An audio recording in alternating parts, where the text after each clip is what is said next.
वालेकुम स्टूडेंट्स, उम्मीद है बेटा आप सब खैरियत से होंगे। अपना ख्याल रखा करें बेटा, हमें भी दुआओं में याद रखा करें। जी बेटा, chapter number 3 exercise 3C question number 3 देखेंगे, prime factors bye division method. अच्छा, आपको मैंने कहा था हम नेक्स्ट वीडियो में देखेंगे कि फैक्टराइजेशन क्या होती है। बेटा फैक्टराइजेशन ये होती है कि आप किसी भी नंबर को स्प्लिट करके कुछ पार्ट्स में लिख दें, कुछ नंबर्स के मल्टीपल पे लिख दें। फॉर एग्जांपल आपके पास लिखा हुआ है 6, तो आप इसको लिख सकते हैं 2 मल्टीप्लाई बाय 3। ठीक है, तो ये 6 की फैक्टराइजेशन होगी। अगर नंबर कोई लिखा हुआ है आपके पास, लेट्स सपोज 8 लिखा हुआ है, तो आप इसे लिख सकते हैं 2 मल्टीप्लाई बाय 2 मल्टीप्लाई बाय 2। देखें 2 2 जार 4, 4 2 जार 8, तो ये 8 की फैक्टराइजेशन होगी। ये थी सिंपल फैक्टराइजेशन। अब 8 को हम ये भी लिख सकते हैं 4 मल्टीप्लाई बाय 2। ठीक है, लेकिन ये प्राइम फैक्टराइजेशन नहीं है, ये सिंपल फैक्टराइजेशन है, ये प्राइम फैक्टर। प्राइम फैक्टराइजेशन क्या होती है? प्राइम फैक्टराइजेशन से मुराद ऐसे नंबर्स का मल्टीपल जो सिर्फ और सिर्फ प्राइम हो। जैसे देखिए ना, 2 इज अ प्राइम नंबर, ऐसा नंबर जिसका उसको 2 को 2 के अलावा या 1 के अलावा कोई और डिवाइड नहीं करता। ये देखें 2 इंटू 3, 2 और 3 दोनों प्राइम नंबर्स हैं। यहाँ पर 4 इंटू 2, 4 जो है ये प्राइम नंबर नहीं है। क्यों? क्योंकि 4 को 4 भी डिवाइड करता है, 1 भी डिवाइड करता है, लेकिन 4 को इसके अलावा 2 भी डिवाइड कर जाता है। इट मीन्स 4 हमारे पास प्राइम नंबर नहीं है। अगर हम किसी नंबर को प्राइम नंबर के मल्टीपल पे लिख देंगे तो वो प्राइम फैक्टराइजेशन हो जाएगी हमारे पास। ठीक है, अब देखें हमें कहते हैं आपने prime factorization by division method find करनी है। इस एक्सरसाइज में हम दो मेथड यूज करेंगे, एक तो डिवीजन मेथड और एक ट्री मेथड। आज हम जो क्वेश्चन करेंगे वो सारे डिवीजन मेथड के करेंगे। बेटा देखिए, आपको 64 दिया गया, आपने क्या करना है, एक लाइन लगानी है, इस पे 64 को लिखना है। सबसे छोटा प्राइम नंबर आपके पास है 2, आपने पहले इसको 2 पर डिवाइड करना है। क्या ये होता है? अगर नहीं होगा फिर नेक्स्ट प्राइम नंबर 3, अगर नहीं होता फिर नेक्स्ट प्राइम नंबर 5, फिर 7, फिर 11। प्राइम नंबर्स के ऊपर रहना, क्योंकि हमने प्राइम फैक्टराइजेशन फाइंड करनी है। 2 पर देखें, 2 3 जार 6, 2 2 जार 4। अगेन फिर 2 पर देखें, होता है तो ठीक है, नहीं होता तो फिर नेक्स्ट पे जाएंगे। 2 1 इज 2।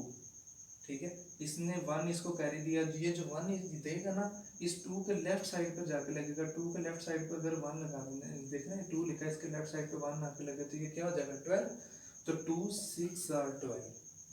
ठीक है, इस तरह बनता है ये 2 1 इज 2।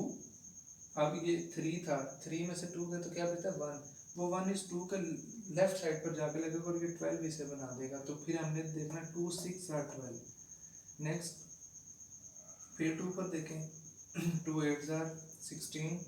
अगेन 2 पर देखें 2 4 जार 8। अगेन 2 पर देखें 2 2 जार 2। अगेन 2 पर डिवाइड कर दें 2 1 इज 2। जब तक यहाँ पर 1 नहीं आता तब तक हमने इसको सॉल्व करना नहीं छोड़ना। इसकी जो प्राइम फैक्टराइजेशन है वो ये बन गई है। इसकी प्राइम फैक्टराइजेशन क्या बन गई? ए।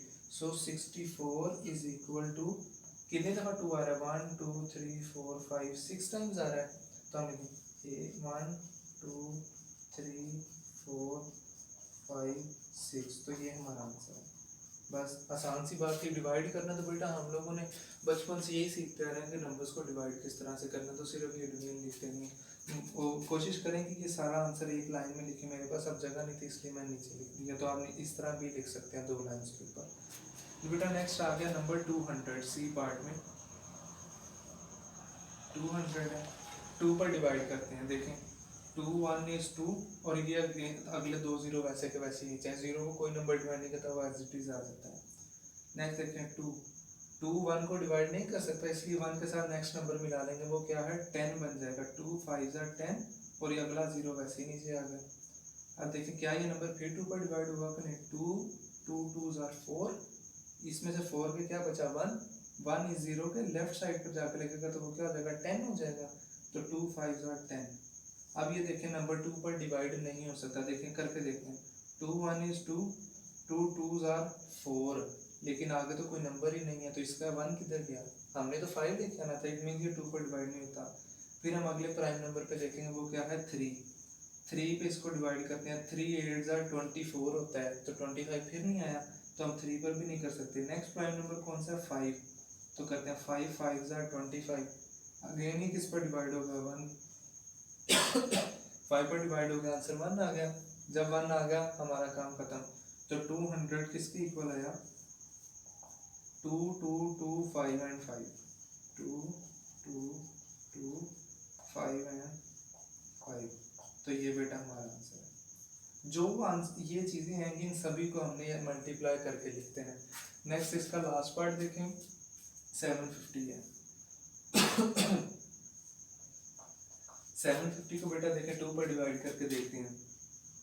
हमने लास्ट एक्सरसाइज में देखा था ना डिवीजन मेथड, उसमें क्या था, कोई नंबर 2 पर डिवाइड कब होगा? जब उसके लास्ट डिजिट या 0 आ जाए या 2 का मल्टीपल आ जाए। देखिए ये 0 आ गया ना, इट मीन्स ये 2 पर डिवाइड हो सकता है।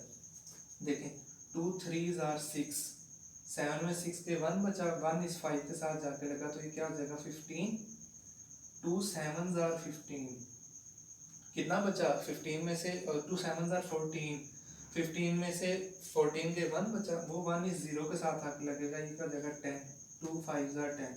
तो इसको जब डिवाइड करेंगे तो ये आंसर आ जाएगा। Is it okay? नेक्स्ट देखते हैं क्या ये 2 पर डिवाइड हो सकता है कि नहीं। लास्ट डिजिट क्या है 5, तो ये 2 पर डिविजिबल नहीं है। अब देखते हैं क्या ये 3 पर डिविजिबल है कि नहीं। 3 पर डिविजिबिलिटी का रूल हमारे पास क्या था, तीनों नंबर्स को ऐड अप कर लें, अगर वो 3 का मल्टीपल है तो वो 3 पर डिवाइड होंगे।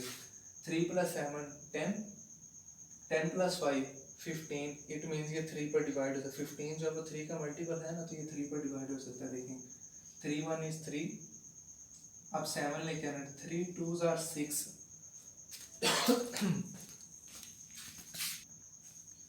जी बेटा 3 1 is 3, अब 7 हमने लेके आना है, 3 2s are 6, इसमें से एक बच गया, 7 में 6 के 1 बचा, 1 5 के साथ मिलकर क्या बनेगा 15, 3 5s are 15।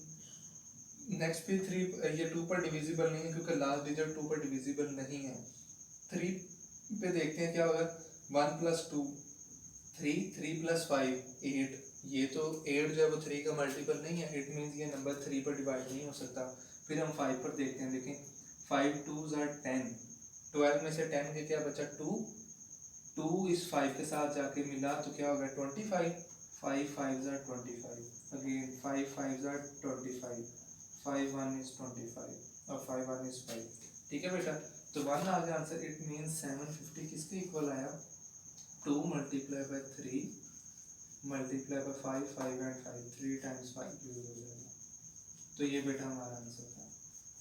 Is it okay? ये प्राइम फैक्टराइजेशन बहुत आसान है बेटा, सिर्फ आपने छोटे नंबर से स्टार्ट करना और डिवाइड करना स्टार्ट कर देना। 2 पे, अगर 2 पे नहीं होता 3 पे, 3 पे नहीं होता 5 पे, इस तरह आपने 1 बाय 1 जाना है। ये ना डायरेक्ट आप इस नंबर को पकड़ के 5 पे डिवाइड कर दें, ये नंबर 5 पर डिविजिबल है। हमने लास्ट एक्सरसाइज में 5 पर डिविजिबिलिटी का रूल देखा था, अगर तो लास्ट पे 0 आ जाए या 5 आ जाए तो वो नंबर 5 पर डिवाइड होता है। ये 5 पर भी डिवाइड हो सकता है, लेकिन फिर आपका आंसर जो है वो एग्जैक्ट नहीं आएगा। हमने प्राइम फैक्टराइजेशन करनी है। ठीक है बेटा, ये प्राइम फैक्टराइजेशन है। इसका पार्ट ए सी ई मैंने कर दिया है, तो होमवर्क में आप लोग क्या करेंगे, इसका पार्ट क्वेश्चन नंबर 3 का पार्ट बी और डी करेंगे। ठीक है बेटा। जी बेटा देखें नेक्स्ट क्वेश्चन नंबर 4 है, कहता है प्राइम फैक्टराइजेशन फाइंड करें and express in index form.